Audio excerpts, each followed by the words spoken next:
आदरणीय दर्शकवृन्द नमस्कार, शुभ प्रभात साथै ओम आदिको बिहानी अभिवादन। म राजु अधिकारी। यस कार्यक्रममा हामी परम पूज्य बालयोगी आदित्यज्यूद्वारा विरचित अमृततुल्य गुरुबाणीहरू यहाँहरूको ज्ञानवर्धनका लागि लिएर उपस्थित हुने गर्दछौँ।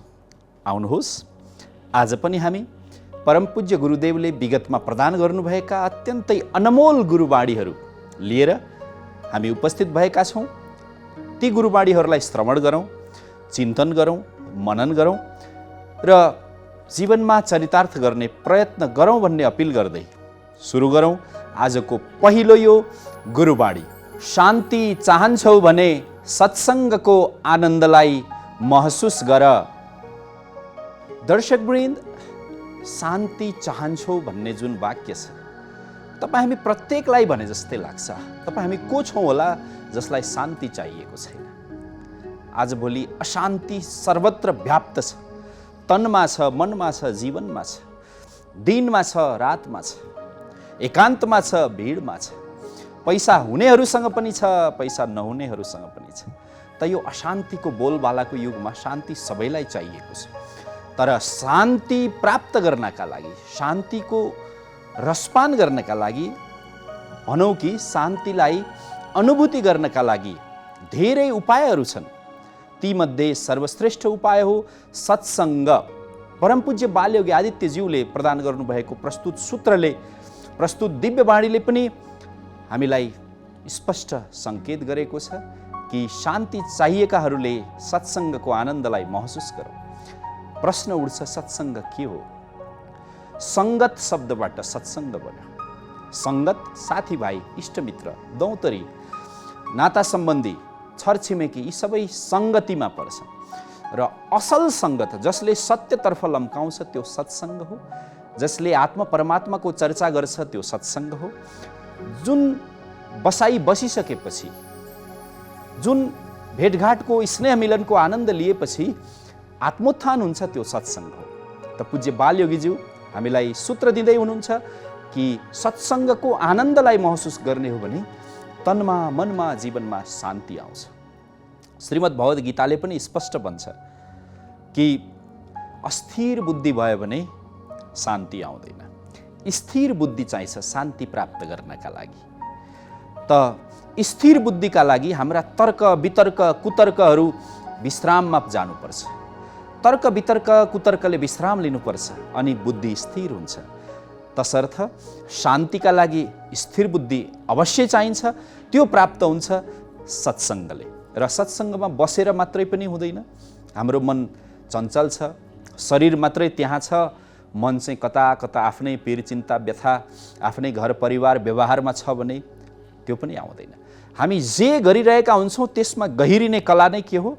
आनन्दको कला हो। अझ सत्सङ्गमा बस्छौँ, सत्सङ्गको रसपान गऱ्यौँ भने आनन्द आउँछ।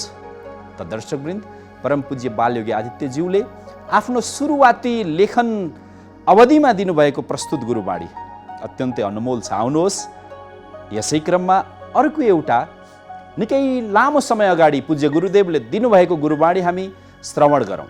सत्सङ्गको पवित्र ध्वनिले सुतेका, लुकेका अपवित्र विचारलाई प्रशोधित गरी शुद्ध पार्दछ। प्रिय दर्शकवृन्द, भर्खरै हामीले उच्चारण गरेको गुरुबाणीमा पनि सत्सङ्गको महिमागान छ।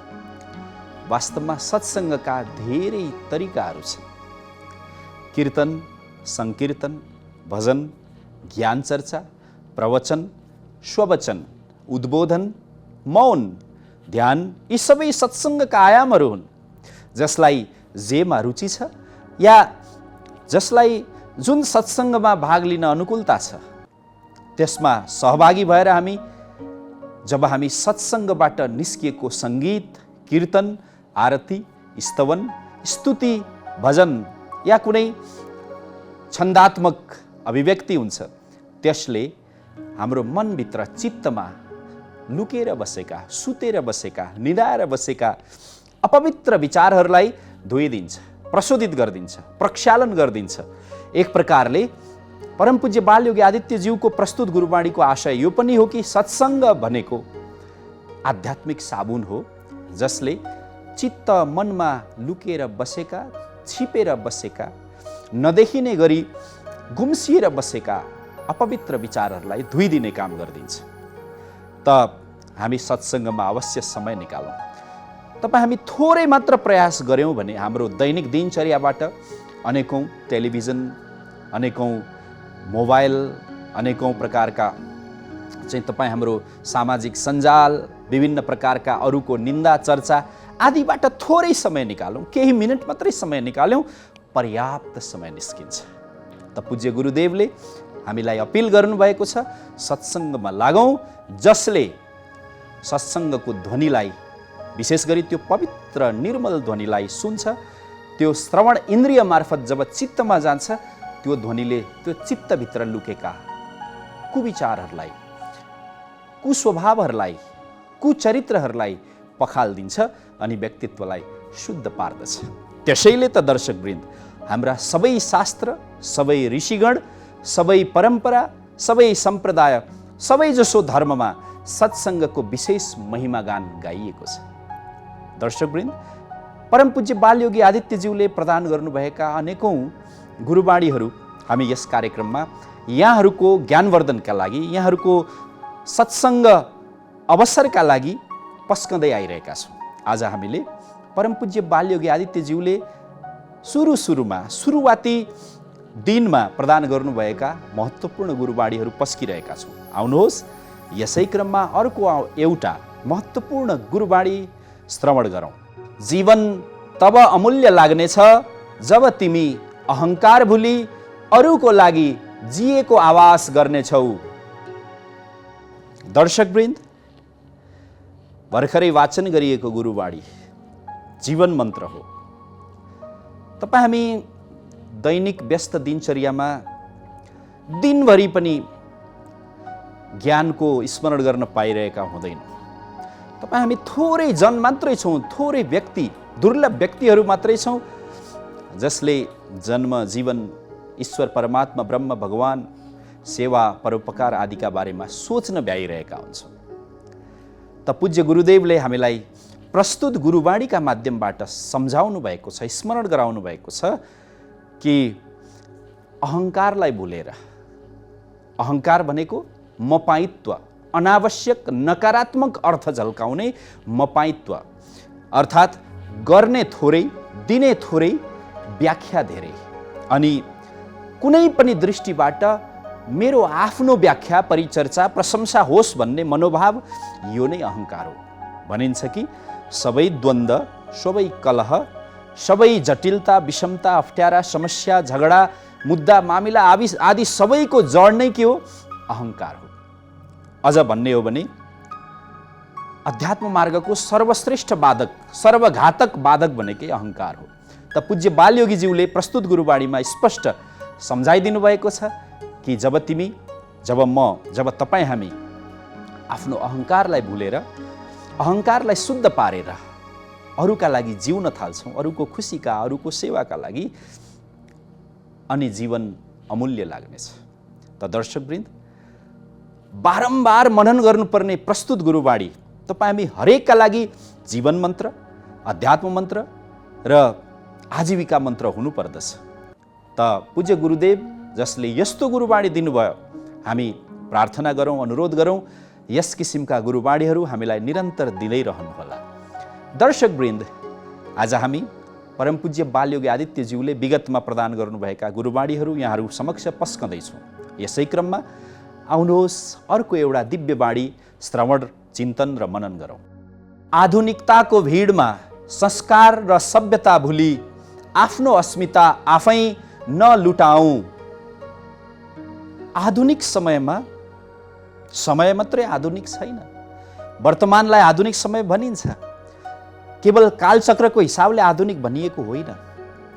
परम पूज्य गुरुदेवको प्रस्तुत गुरुवाणीमा आधुनिकताको भिडमा भन्ने शब्द प्रयोग भएको छ। हो, आधुनिकताको भिड आजभोलि छ। अस्तव्यस्त छौँ तपाईँ हामी, थोरै परिश्रम गरेर धेरै कमाउन चाहन्छौँ, यही हो आधुनिकता। प्रकृतिबाट टाढिँदै गएका छौँ, यही हो आधुनिकता।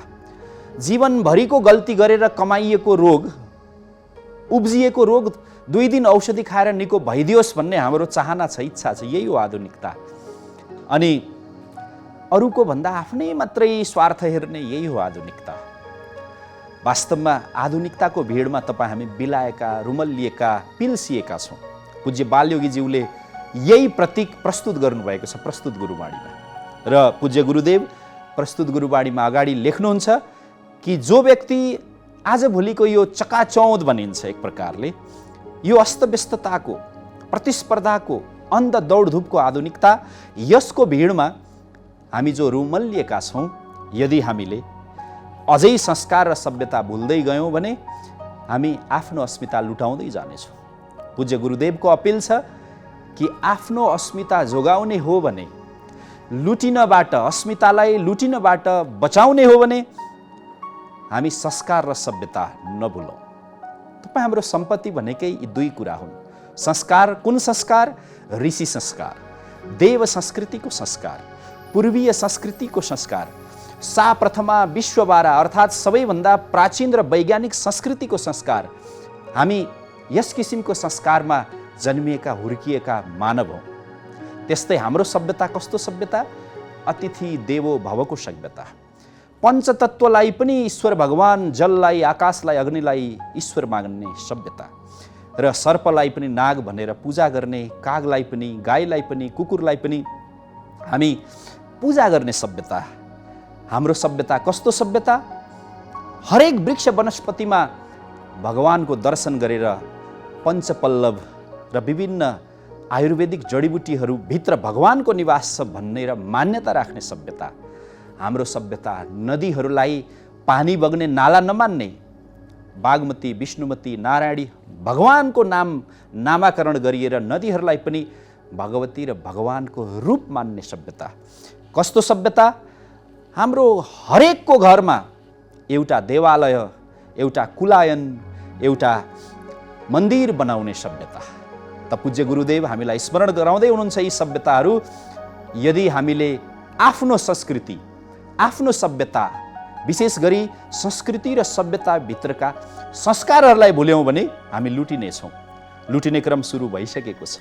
त पूज्य गुरुदेवले अपिल गर्नुभएको छ, यो आजभोलिको आधुनिकताको दौडधुपमा संस्कार र सभ्यता नभुलौँ, यसलाई बचाउँ र अस्मिता लुटिनबाट जोग्यौँ।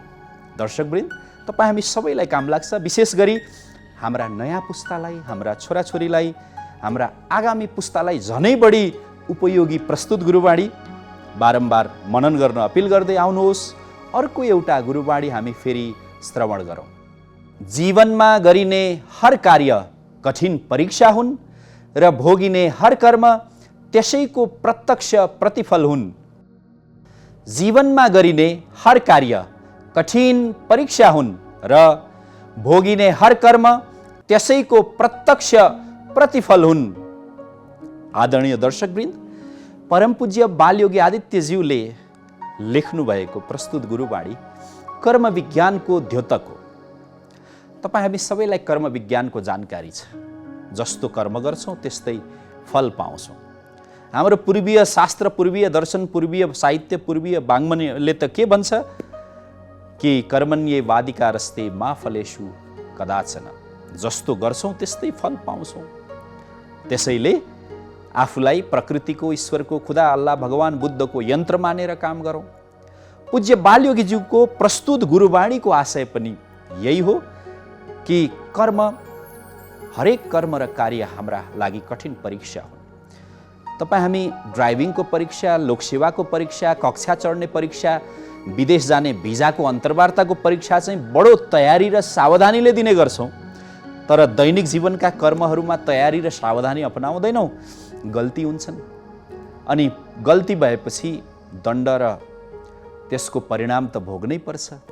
त्यसैले हामी अहिले जे भोगिरहेका छौँ, यहाँहरूलाई भनिरहनु पर्दैन। हामी आजभोलि के भोगिरहेका छौँ? रोग, पीडा, व्यथा, अनिन्द्रा, विभिन्न मानसिक विचलन, पारिवारिक विघटन आदि समस्याहरू भोगिरहेका छौँ। यी के कारणले भोगिरहेका रहेछौँ भन्दा प्रस्तुत गुरुबाणीको आलोकमा भन्नुपर्दा हामीले हिजो हाम्रै हातले गरेका कर्मको परिणाम र दुष्परिणाम भोगिरहेका छौँ। पूज्य गुरुदेव प्रस्तुत गुरुबाणीका माध्यमबाट हामीलाई स्पष्ट स्मरण गराउँदै हुनुहुन्छ कि सही कर्म गरौँ र दण्ड स्वरूप कुनै पनि कर्मको प्रतिफल भोग्नु नपरोस्। जीवनमा जे गर्छौँ त्यो परीक्षा जस्तै तयारीका साथ, सावधानीका साथ र नियमपूर्वक गर्यौँ भने हामीले गरेको कर्म भविष्यमा पुरस्कार बन्नेछ, दण्ड बन्ने छैन, सुफल बन्नेछ, कुफल बन्ने छैन। यिनै अपिलका साथ आउनुहोस् अबको क्रममा अर्को एउटा आदित्यवाणी हामी श्रवण गरौँ। भक्ति गरौँ, श्रद्धा गरौँ, हृदयमा करुणामय प्रेम सृजना गरी एकचोटि आफ्नो मूल्याङ्कन आफै गरी हेरौँ। आफूलाई परमात्माको सामिप्यमा अवश्य पाउनेछौँ। यो कार्यक्रम हेर्दै गर्नुभएका आदरणीय दर्शकवृन्द, कार्यक्रमको समग्र ढाँचा र स्वरूपमा हामी परमपूज्य बालयोगी आदित्यज्यूका उद्गारहरूलाई प्रस्तुत गर्दैछौँ र गर्दै आएका छौँ। भर्खरै वाचन गरिएको गुरुवाणी अत्यन्तै महत्त्वपूर्ण गुरुवाणी हो। विशेष गरी तपाईँ हामी पूर्वीय ऋषि संस्कृतिका सन्ततिहरूका लागि पूज्य गुरुदेवले प्रस्तुत गुरुवाणीमा लेख्नु भएको छ। भक्ति गरौँ, श्रद्धा गरौँ, हृदयमा करुणामय प्रेम सृजना गरौँ। भक्ति के को गर्ने? भक्ति उच्च लक्ष्यको गर्ने, आदर्शको गर्ने, सद्विचारको गर्ने। यी सबै गुणहरू कोमा छ? ईश्वरमा छ, भगवानमा छ, ब्रह्ममा छ, बुद्धमा छ, खुदामा, अल्लाहमा, ईसामा छ। तसर्थ भगवानको भक्ति गरौँ अनि श्रद्धा गरौँ। पूज्य गुरुदेवको अर्को अपिल छ, श्रद्धा गरौँ। के को श्रद्धा गरौँ? सत्यको श्रद्धा गरौँ, सद्गुरुहरूको श्रद्धा गरौँ, सत्यको आर्जनको श्रद्धा गरौँ, इमानको कमाईको श्रद्धा गरौँ र असल व्यक्तिको सद्गुणीहरूको श्रद्धा गरौँ। अनि सँगसँगै हृदयलाई रुखो र मरुभूमि तुल्य हुनबाट जोगाउँ। त्यसका लागि हाम्रो भित्री अन्तर्हृदयमा करुणा उत्पन्न गरौँ। करुणा र प्रेम एउटै सिक्काका दुई पाटा हुन्। जहाँ करुणा हुन्छ त्यहाँ प्रेम रस हुन्छ, जहाँ प्रेम रस हुन्छ त्यहाँ करुणा हुन्छ। तसर्थ भक्ति गर्दै, श्रद्धा गर्दै हाम्रो भित्री मुटुलाई, हृदयलाई प्रेमले, करुणाले भरौँ। र पूज्य गुरुदेव अगाडि लेख्नुहुन्छ कि यस्तो स्थितिमा बेला बेलामा दिनमा एकपटक कमसे कम आफ्नो मूल्याङ्कन गरौँ, हेरौँ म कहाँ छु, के कर्म गर्दैछु, मेरो हृदय, मस्तिष्क, विचार, भावनाको योग्यता अवस्था के छ, मूल्याङ्कन गरौँ। यदि मूल्याङ्कन गरेर हेऱ्यौँ भने, यदि हाम्रो जीवनमा भक्ति, श्रद्धा र करुणा छ भने तपाईँ हामीले आफूलाई पक्कै पनि परमात्माको नजिकमा पाउनेछौँ, परमात्माको सामिप्यमा पाउनेछौँ, परमात्माको आशीर्वाद मिलिरहेको अवस्थामा आफूलाई पाउनेछौँ। तसर्थ परमात्मा प्राप्तिको मूल बाटो भनेकै यी तीन रहेछन् भन्ने हामीले प्रस्तुत गुरुवाणीबाट बुझ्नुपर्ने हुन्छ। परमात्मा प्राप्तिको मूल बाटो पहिलो भक्ति, दोस्रो श्रद्धा र तेस्रो करुणामय प्रेम। यी तीनवटा मूल बाटाहरूमा हिँडेर परमात्मालाई प्राप्त गरौँ, अनुभूति गरौँ, परमात्माको आशीर्वाद सेवन गरौँ। यिनै अपिलका साथ आउनुहोस् अबको क्रममा अर्को एउटा गुरुवाणी हामी श्रवण गरौँ। संस्कृति, सभ्यता र संस्कार बिनाको शिक्षाको कुनै अर्थ रहँदैन। यस्तो शिक्षाले जीवनको मोल पढ्न सधैँ अशिक्षित मात्र बनाउँछ। आदरणीय दर्शकवृन्द, परम पूज्य बालयोगी आदित्यज्यूको वैविध्यपूर्ण व्यक्तित्वले, उहाँको विचित्रतापूर्ण कलमले जीवनका, व्यवहारका, परिवारका, समाजका, देशका हरेक आयामलाई समेटेर कलम चलेका छन्। परम पूज्य गुरुदेवले कुनै पनि क्षेत्रमा कलम चलाउन बाँकी छैन। चाहे त्यो संस्कार, संस्कृति, सभ्यता, शिक्षा, विद्या, विज्ञान, ज्ञान, अध्यात्म, धर्म, यज्ञ, वातावरण, पर्यावरण, राजनीति, राष्ट्रसेवा, सबै विषयमा भर्खरै वाचन गरिएको गुरुवाणीमा उहाँले शिक्षालाई महत्त्व दिनुभएको छ। पूज्य गुरुदेव लेख्नुहुन्छ कि शिक्षा अत्यावश्यक छ, तर संस्कार र सभ्यता बिनाको, संस्कृति, सभ्यता र संस्कार नभएको शिक्षा त्यो अर्थै छैन। आजभोलि सहरमा, आजभोलि महानगरहरूमा हाम्रा सन्ततिले जुन शिक्षा सिकिरहेका छन् अत्यन्त महँगो शुल्क तिरेर, तपाईँ हामी अभिभावक एकपटक गम्भीर भएर सोचौँ, एकपटक मात्र होइन अनेकौँ पटक सोचौँ, हामीले हाम्रा सन्ततिलाई, हाम्रा नयाँ पुस्तालाई दिइरहेको शिक्षा महँगो मात्रै छ, यसमा संस्कृति, सभ्यता र संस्कार छ कि छैन? पूज्य गुरुदेवले हामीलाई सावधानी गराउनु भएको छ, यदि संस्कृति, संस्कार र सभ्यता बेगरको शिक्षा छ भने त्यसले जीवन चाहिँ सिकाउँदैन, कमाउन सिकाउला, धनी हुन सिकाउला, तर मानव हुन सिकाउँदैन, सामाजिक हुन सिकाउँदैन, आज्ञाकारी हुन सिकाउँदैन, प्रेमवान हुन सिकाउँदैन, बरु त्योभन्दा त अशिक्षितै राम्रो।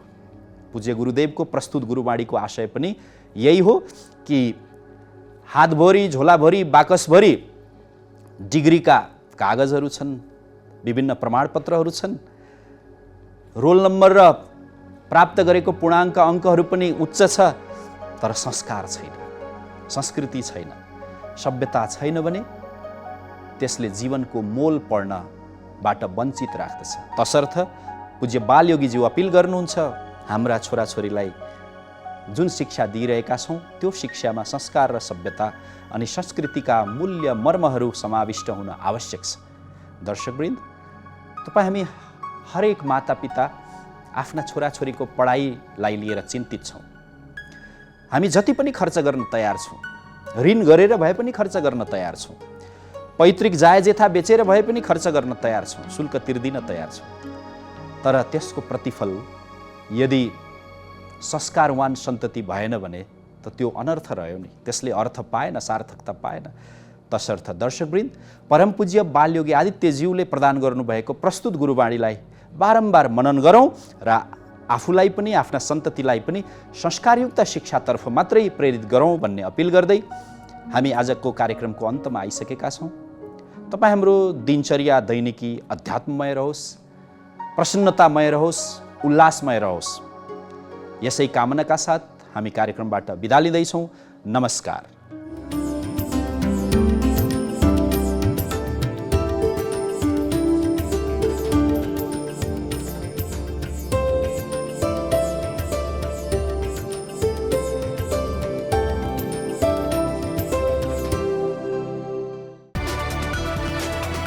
It's an AP1 presentation.